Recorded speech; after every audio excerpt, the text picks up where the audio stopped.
রাধে রাধে বন্ধুরা, সকাল সকাল স্নান করে ঠাকুর ঘরে চলে আসলাম। সেদিন ছিল অন্নকূট মহোৎসব, তাই সকালবেলা প্রদীপটা জ্বালিয়ে দিচ্ছি। শাশুড়ি মা আরতি করছেন। শাশুড়ি মার সঙ্গে আমি একটু তাল দিয়ে কাশিটা বাজাচ্ছি। আর এদিকে আমাদের গোসাই মহাশয় এসে চলে আসছে, গেটে কড়া নাড়ছে, তাই আমি গেট খুলে দিচ্ছি। শাশুড়ি মা ওদিকে আরতি করে যাচ্ছে, উনি ঢুকে পড়লেন, ঢুকে গেটটা আবার লাগিয়েও দিলেন।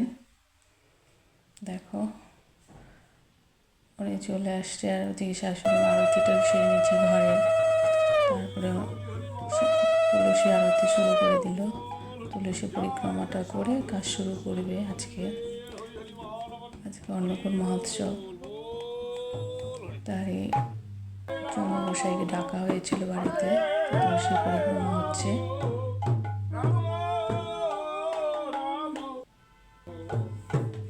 তুলসী পরিক্রমা বেশি লোক ছিল না, কেন কি এত সকাল সকাল তখন ভোর 5টা বাজে, সেই সময় কেউ ওঠেইনি।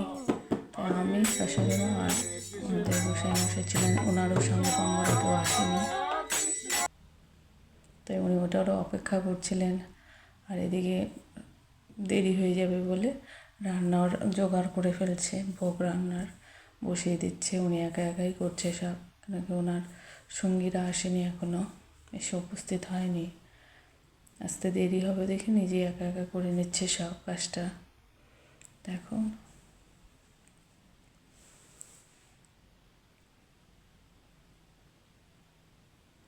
মানে গ্যাসে প্রথমে দুব্ব দিয়ে ধান বরণ করে নিচ্ছে, তারপরে আগুনটা জ্বালিয়ে দিচ্ছে, গ্যাস জ্বালিয়ে দিচ্ছে।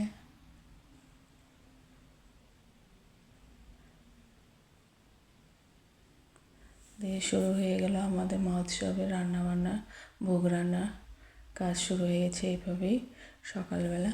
রাধে রাধে বন্ধুরা, সকলে ভালো থাকবে।